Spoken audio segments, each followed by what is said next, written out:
namanya TSQL ya, Transaction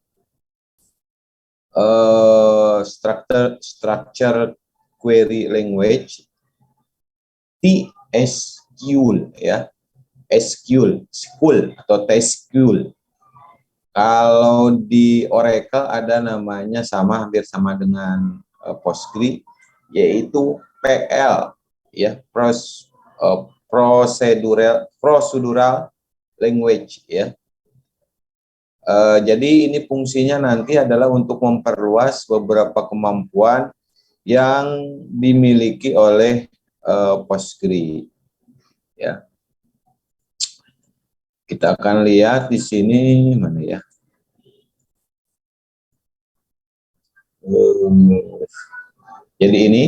Jadi salah satu fungsinya adalah membuat user defined function.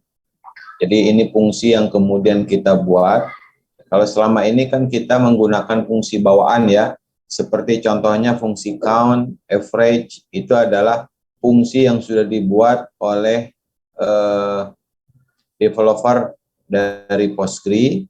Nah, user atau kita sebagai pengguna bisa juga membuat sebuah fungsi yang kemudian kita simpan, ya, kita compile di dalam Postgre. Ya, ada juga yang kita sebut dengan store procedure. Nanti kita akan bahas mungkin pada pekan depan, dan trigger, ya. Kemudian fungsi lainnya tadi sebagaimana disampaikan memperluas standar.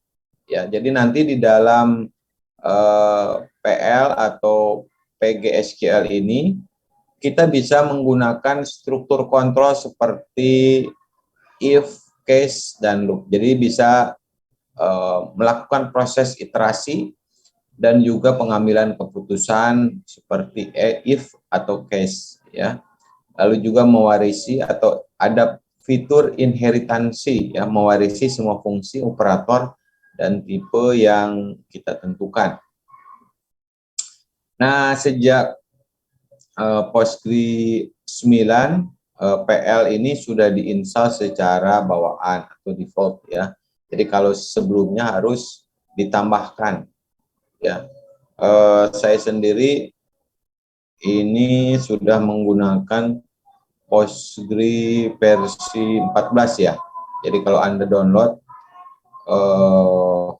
bulan-bulan yang lalu pasti menggunakan Postgre versi sekitar 14. Jadi fitur PL dan VBSQL ini sudah ada secara default atau secara bawaan. Nah, beberapa keuntungannya di sini, ya. Jadi kita harus lihat Postgre ini ketika melakukan eksekusi, ya, dilakukan satu persatu, ya.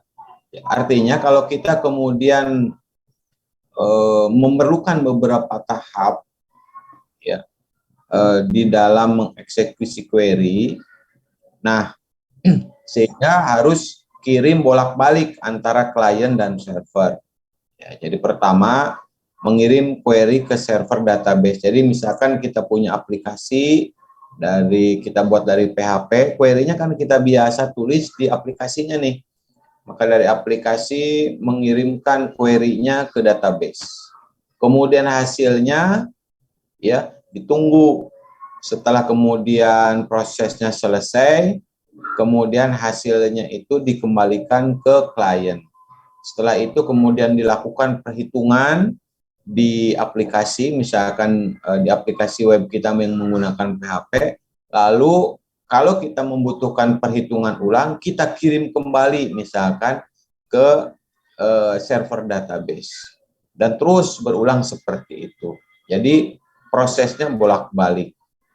Nah, pada kasus-kasus ini tentu saja akan membebani jaringan karena prosesnya dilakukan bolak-balik begitu, ya. Jadi kalau misalkan nanti Anda bertemu dengan satu masalah yang membutuhkan proses cukup kompleks sehingga dibutuhkan bolak-balik, tentu ini akan membebani karena query kita kirim ke server, server akan mengembalikan hasil, kita olah, kita kirim lagi, kita olah, ya. Misalkan contoh, ya. Misalkan kita ingin menghitung rata-rata atau ya rata-rata nilai akhir dari mahasiswa. Nilai mahasiswa itu kan ada UTS, ada UAS, ada tugas, ada kehadiran. Ada 50 mahasiswa yang harus kita ambil. Ya, harus kita hitung. Kita ambil dulu data mentahnya ke database.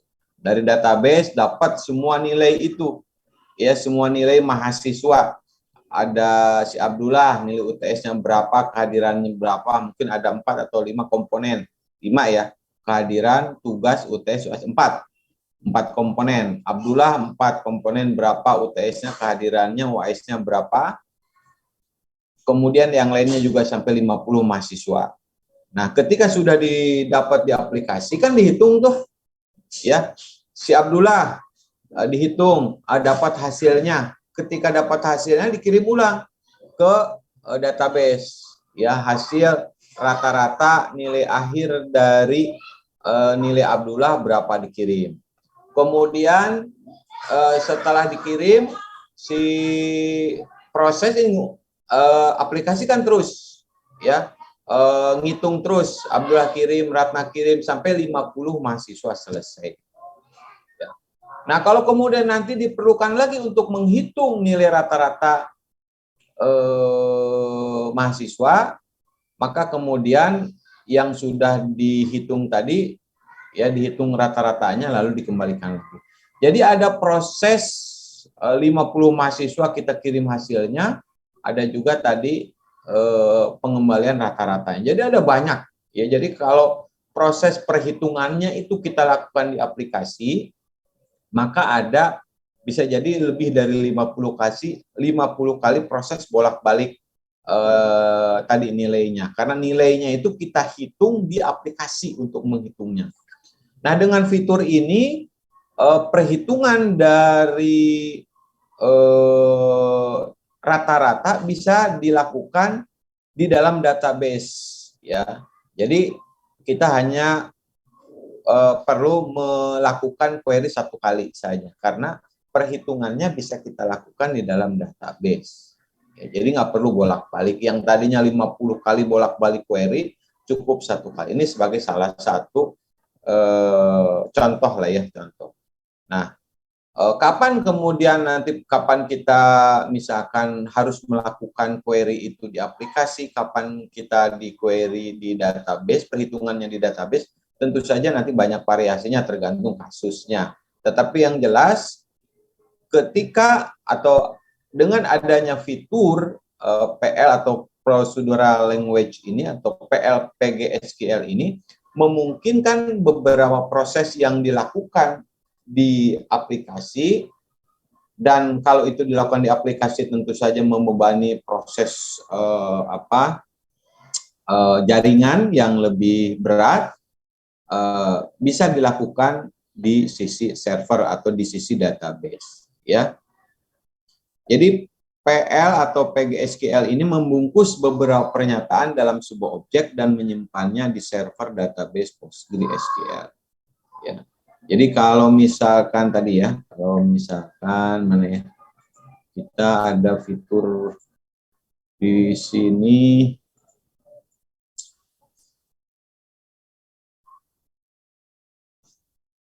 ada whiteboard yang kita cobain ya. Whiteboard.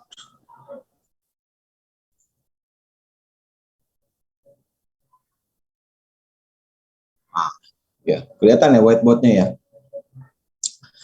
Nah, misalkan kita, ini server nih. Ini servernya. Server. Kan? Saya ulangi lagi prosesnya supaya jelas. Ini server database. Kemudian kita punya di sini aplikasi. Bisa aplikasi web. Kita buat dalam PHP. Ya. Nih, beberapa kasus ya kita misalkan harus menghitung tadi ya rata-rata nilai mahasiswa, karena rata-rata ini perlu kita buat untuk nilai akhir dari setiap mata kuliah dan diisikan di lembar IPS atau IPK Indeks Prestasi Semester ya. Nah, ini kan kompleks ya, setiap mahasiswa, setiap mata kuliah itu harus kita buat ya. Nah, pertama ya, aplikasi ini akan melakukan request ya ke sini. Ini ngambil data. Ini kalau misalkan prosesnya kita lakukan semua di aplikasi ya. Oleh server, ini akan dibalikin ke sini. Oke. Nah, apa yang di aplikasi ini misalnya kita buat di sini ada tabelnya, nama mahasiswa, nilai kehadiran, nilai tugas, nilai UTS, nilai UAS. Kan biasanya begitu.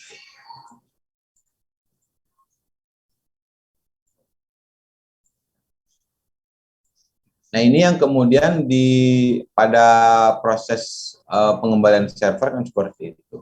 Misalkan ini namanya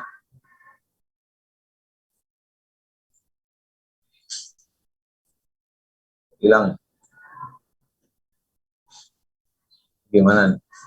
Kita ngetes fitur dari whiteboard.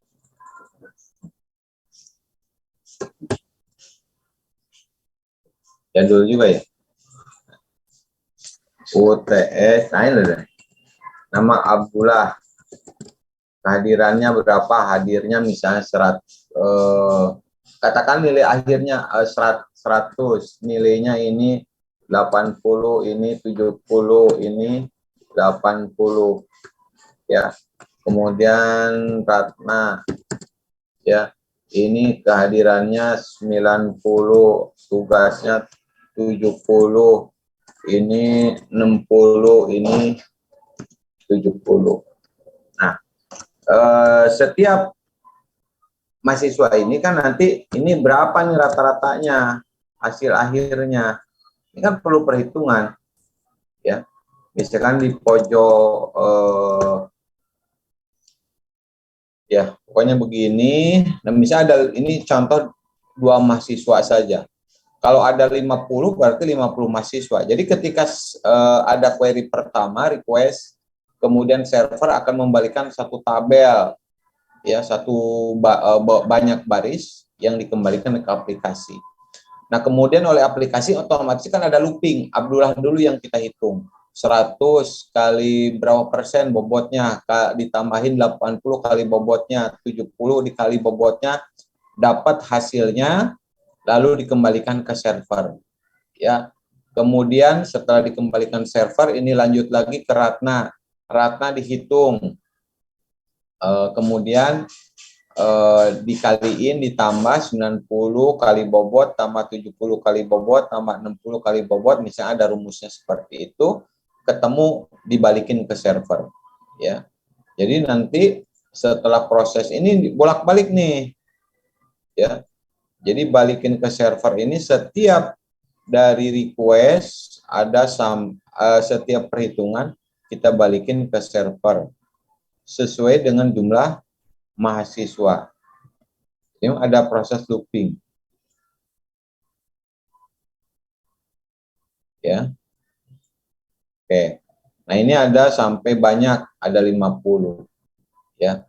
Nah, tentu ini membebani. Oleh karena itu, proses ini ya, yang ada looping proses perhitungan ini bisa dilakukan di server. Ya, ini sebagai ilustrasinya ya. Kemudian kita lanjutkan. Ini kerugiannya nanti mungkin bisa keuntungan kerugiannya nanti bisa dibahas lebih lanjut. Nah, saya ingin masuk ke konstanta string dan simbol dolar karena ini penting.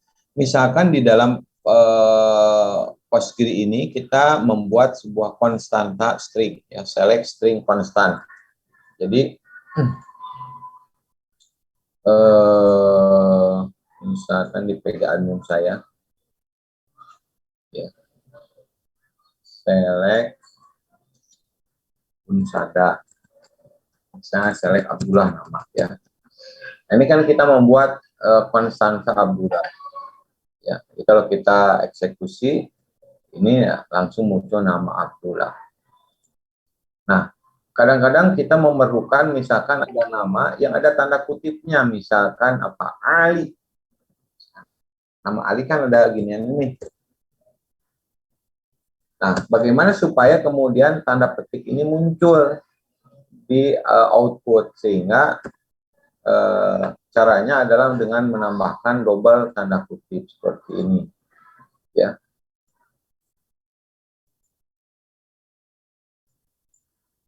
Coba kita tambahkan. Bisa juga.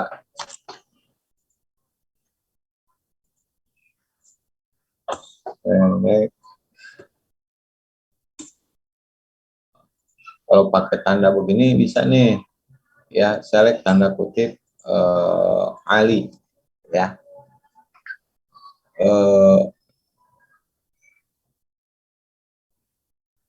Kalau contohnya di sini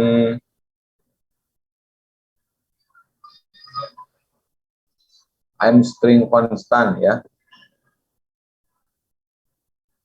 Jadi kalau kita buat Ali begini nih, kalau ini bukan tanda kutip nih, misalkan Ali ini berarti ada 4 nih.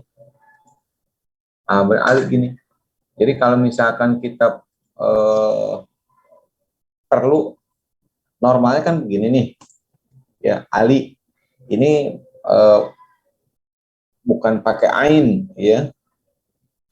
Tapi kalau menginginkan Ali ini ada tanda kutipnya hasilnya, maka kita pakai double di sini, Ali, double, Ali ya, misalkan apa ya, maklum,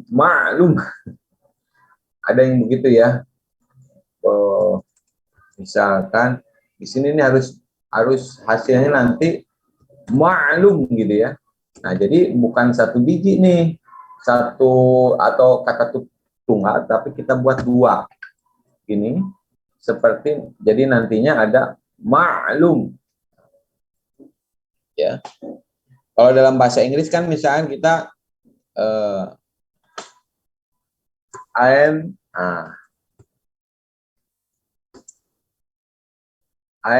kan disingkat nih, I am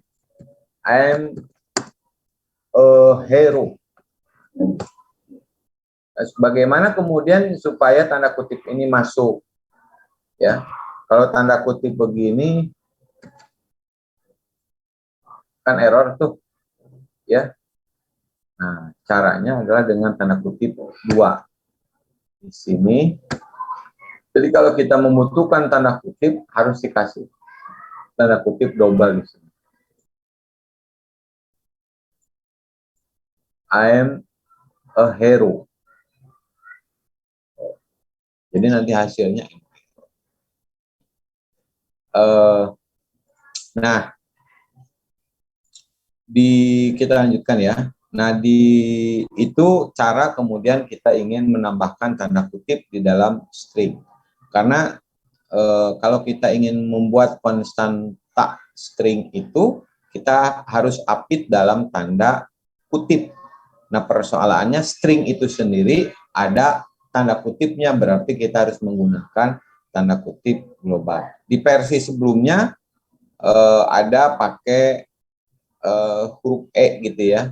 Ini E dan kemudian ada tanda backslash atau garis miring terbalik ya. Jadi ini menandakan bahwa kutip ini harus menjadi bagian dari string yang ingin kita tampilkan. Tapi Kak, masalahnya dengan tanda-tanda begini kadang-kadang jadi pusing ini ya, atau susah dibaca. Nah, makanya di PostgreSQL versi 8 itu biasa nih kita bisa menambahkan atau mengenalkan ada fitur kutipan tanda dolar. Jadi gini, bintang tag string konstan ya. Jadi string ini diapit oleh tanda dolar. Nah, tag ini pilihan opsional, bisa diisi atau atau tidak. Jadi contohnya begini. Contohnya ya, contohnya tadi select, udah gini aja. Nah ini kita ganti nih. Ya.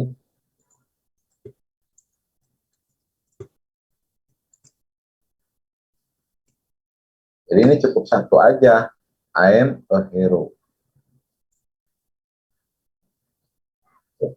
Maka hasilnya Anda lihat di sini I am a hero. Ya. Jadi di dalam tanda begini nih, tidak di antara tanda dolar ini akan dikutip, akan ditampilkan apa adanya. Ya. Walaupun di sini misalnya ada beberapa tanda kutip, nggak ada masalah. Ya, dia akan tuliskan sebagaimana apa adanya. Ya. Nah, kadang-kadang kita sering gitu ya, misalnya hero di sini tanda kutip, ya, itu juga ada di sini tanda kutip, nggak ada masalah. Nah, kemudian tadi di sini kita bisa kasih opsional ya, tag tertentu, misalkan kasih apa ya, pesan ya. Jadi menunjukkan di antara tanda $2 ini adalah sesuatu yang ingin kita tampilkan yang kita sebut dengan pesan. Ini bebas ya. Jadi ini nggak ada masalah. Jadi ini hanya sekedar menandakan bahwa tulisan yang ada di antara dua tanda dolar ini keterangannya apa gitu ya. Jadi seperti itu. Makanya yang kemarin kita praktikum ya, di sini saya akan langsung loncat ya karena waktunya agak terbatas. Waktu kita membuat pesan ini ya.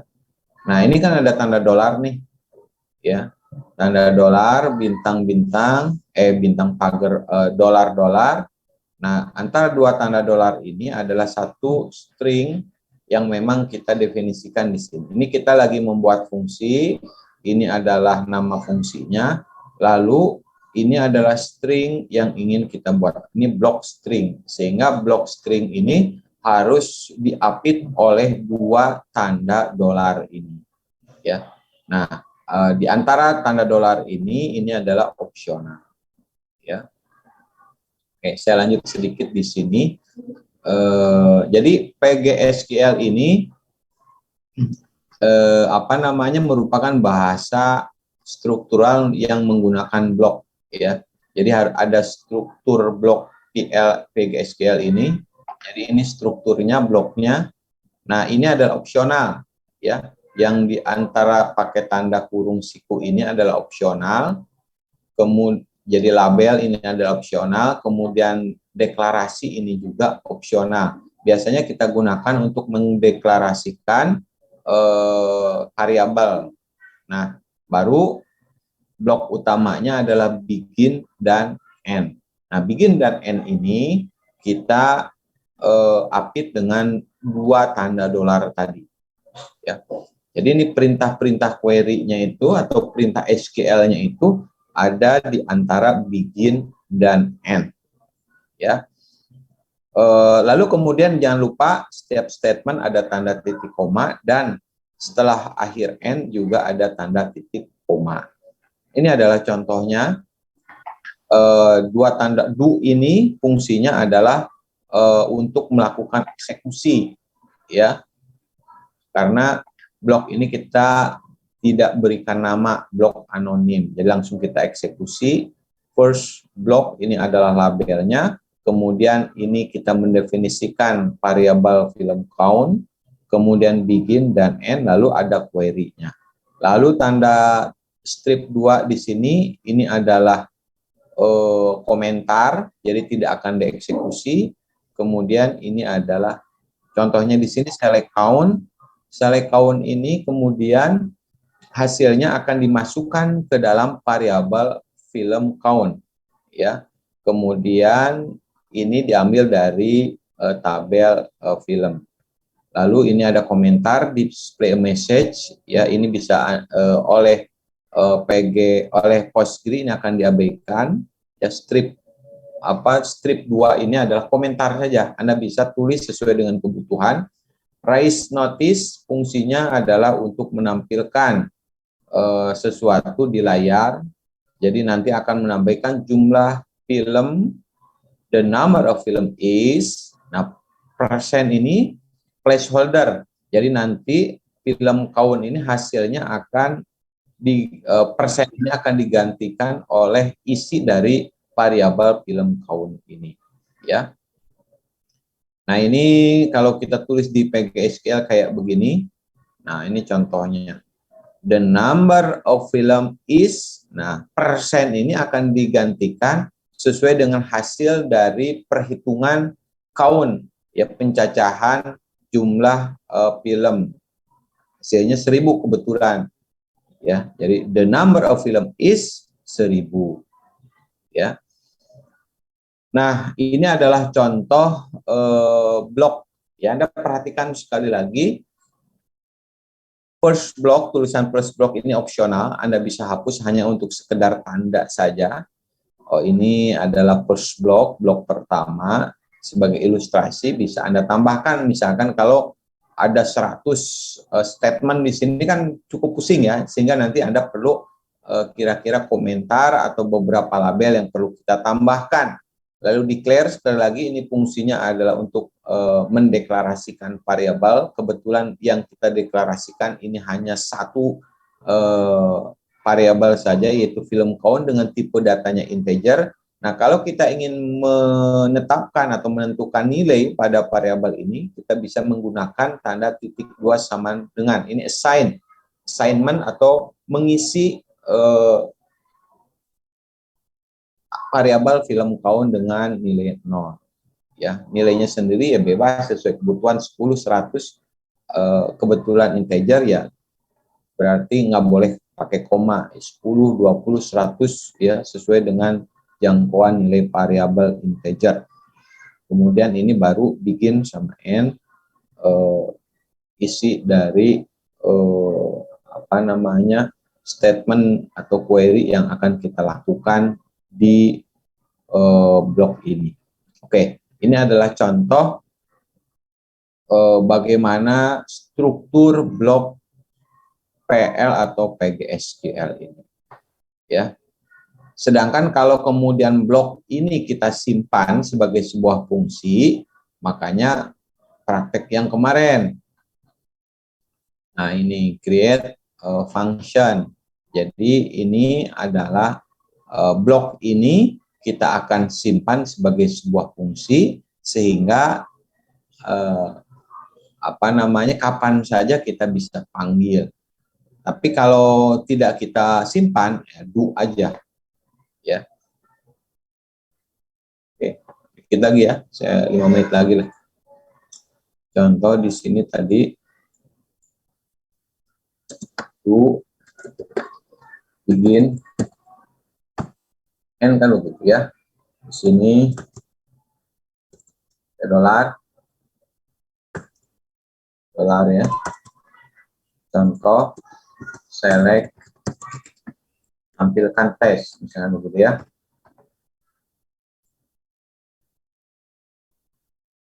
Ini nggak menghasilkan. Jadi kalau ingin kita menghasilkan,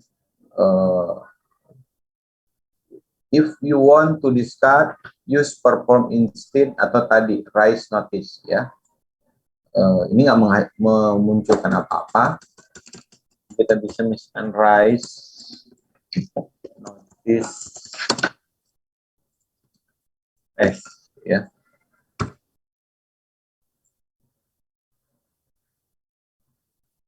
Anda perhatikan di sini message-nya.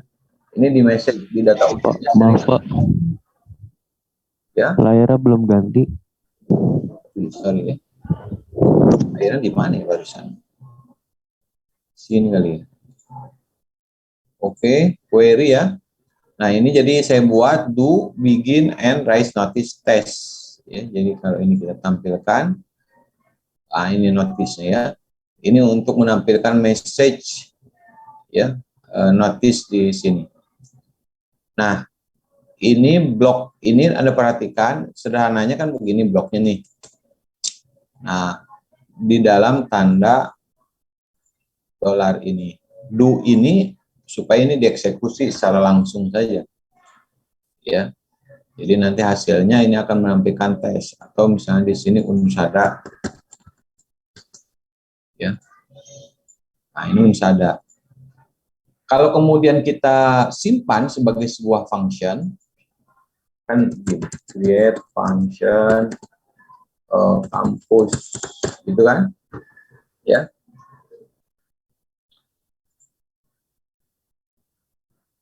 Create kampus, ada yang salah nggak? Create function kampus, coba kita lihat di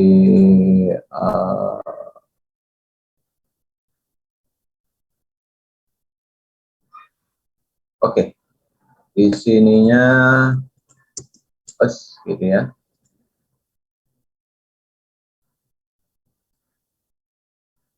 Ini terbentuk tuh. Kita refresh. Belum. Yang salah. Create function kampus. Create function.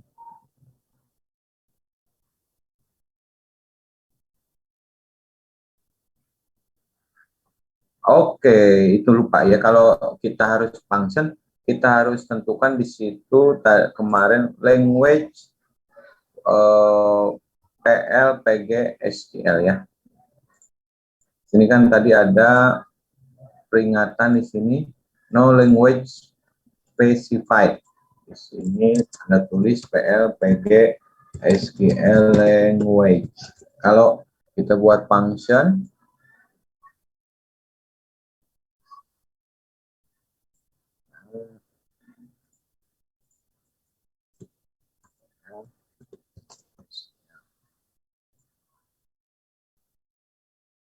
bentar. Ini kemarin kita nulis apa contohnya? Terbalik ya, sorry. Harus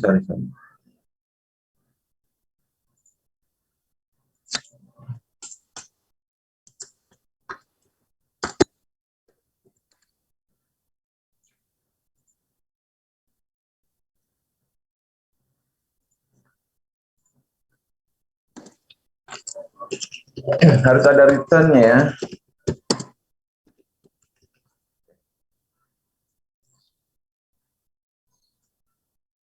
Letternya kurang S, Pak. Ya. Pakai Letternya kurang S. Oke. Di sini create function, Anda lihat di sini functionnya udah ya. Nah ini kampus. Jadi Anda perhatikan bedanya dengan function ini aja nih, ya. Kalau tadi kan di sini bedanya nih do, ya. Kemudian blok ininya, blok eksekusinya. Nah, sedangkan kalau kita buat function, ada create berarti kita membuat function, kalau replace nanti mengganti atau merubah function. Lalu di sini ada keyword functionnya, lalu nama kampus. Nah, nanti kalau di sini nanti ada parameter Anda bisa masukkan. Kebetulan tidak ada, kemudian ini adalah untuk mengembalikan nilai. Ya, misalkan di sini kalau kemarin pokoknya ya, return 0 misalkan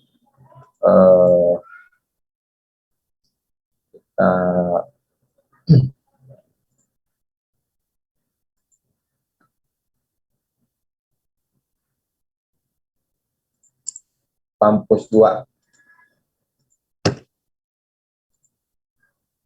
Oke. Nah, kampus 2 refresh ya. Kalau kampus 2 mengembalikan nilai. Nah, tinggal kita panggil saja ya. Jadi nanti kalau kita panggil, kita buat ya.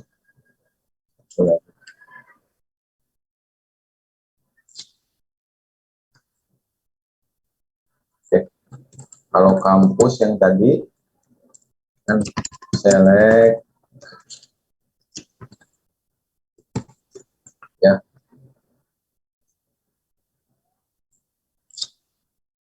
Ini nggak ada, cuma notice pun ada saja, tidak ada nilai yang dikembalikan. Ya, data outputnya kosong. Tapi kalau yang kampus 2, kita udah kembalikan nilainya. Ada nilai 0. Ya, ada 0 nih. Lihat di data output yang di bawah. Karena tadi kampus, apa namanya,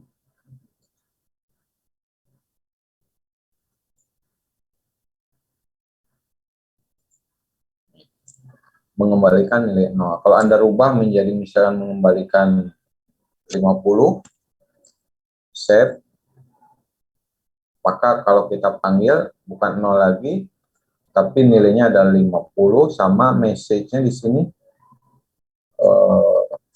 Dia kalau yang query tadi ya, mana tadi? Dia nggak langsung menampilkan message-nya, tapi di sini langsung yang dikembalikan adalah nilainya. Ya. Ini terkait dengan blok ya, baik function ataupun langsung eksekusi dengan keyword do.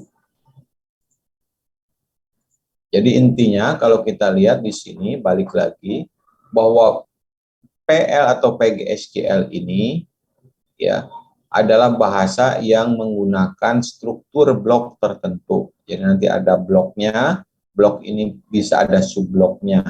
Ya contoh kalau ada subblok, ada begin, ada end, maka di dalam ada begin, ada end lagi. Ya, di antara begin dan end di atas ini kita bisa deklarasikan variabel tertentu. Demikian juga di subblok ini ada kalau kita ingin buat variabelnya kita buat pakai keyword declare. Ya, baik untuk sementara itu saja terkait dengan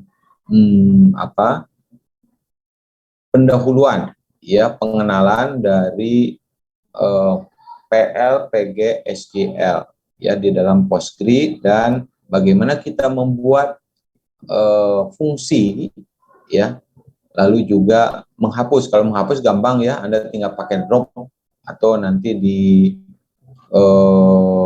sini kemarin udah dibuat menghapus ya, klik kanan delete atau drop ya, atau bisa dengan drop langsung nama fungsinya saja ya.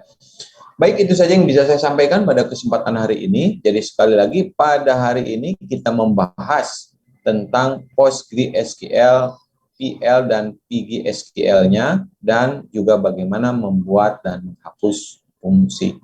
Mudah-mudahan ini bisa memberikan gambaran kepada Anda fitur yang sangat bagus dalam Postgre untuk memperluas kemampuan dari Postgre ini. Silakan kalau ada pertanyaan 5 menit saja karena mungkin ada yang mau kuliah sekitar jam 10 ya.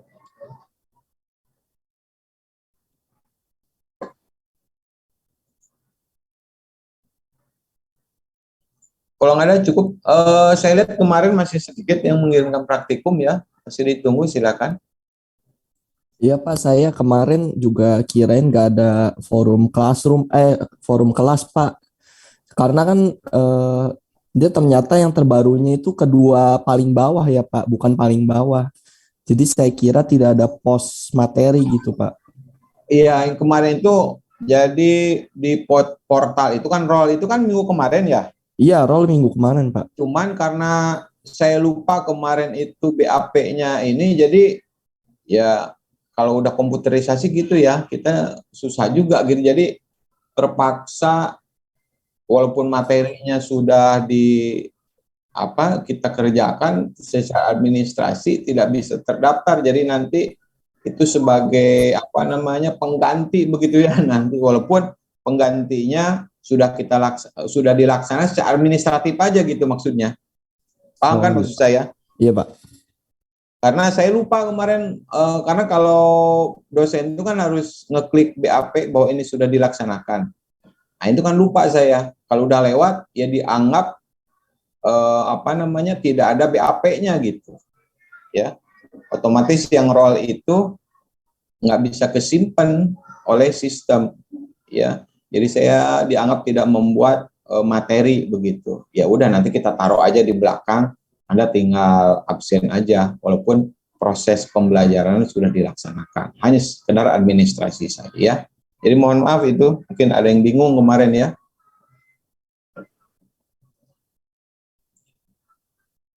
Cukup ya? Ada lagi silakan.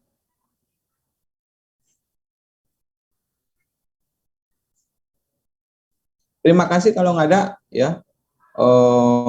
Rencananya juga saya mau ke kampus nih, karena tadi pagi-pagi agak sulit, ada beberapa hal yang nggak bisa ini. Saya mau ke kampus juga kan katanya persiapan PTM. Kalian ini ke kampus nggak sebenarnya? Saya masih online, Pak. Katanya itu dulu Pak dosen yang PTM dulu uji coba. Ntar kalau lancar baru mahasiswa kayaknya gitu. Saya lihat dari edarannya Pak. Oh gitu ya, saya lupa sih nggak gitu. Mahasiswa ada, Pak. Ah, Mahasiswa ada yang masuk. ada yang masuk juga. Bagian. Tapi kan tetap online kan pembelajarannya. Hybrid, Pak. Oke, ya itu namanya simulasi ya. Dosen harus masuk, makanya ini saya ngajar jam berapa, harus ngejar, mudah-mudahan jam 11 nyampe ke kampus ya. Oke, sekali lagi terima kasih atas kehadirannya, mudah-mudahan kita segera bertemu tatap muka setidaknya di semester depan ya. Mohon maaf atas keterlambatannya. Wassalamualaikum warahmatullahi wabarakatuh. Waalaikumsalam. Saya live ya. Oke.